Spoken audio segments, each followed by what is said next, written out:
Sa buhay, hindi kailangan ng madaming pera. May pambili lang ng pagkain sa araw-araw at mabayaran ng mga bayaran ay sapat na. Hindi mo din kailangan ng sobrang laking bahay. May matulugan at masisilungan ka lang sa tuwing tag-init at tag-ulan ay sapat na upang ikaw ay mamahinga at makatulog ng maayos.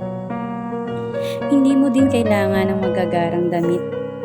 Ang matakpan at may tago ang katawan ay sapat na. Dahil sa huli, wala tayong dadalhing anumang bagay pag namatay tayo. Ang lahat ay iiwan natin dito sa lupa.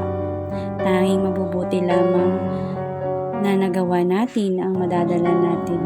Kaya higit sa lahat, pagbutihan natin gumawa ng kabutihan sa atin.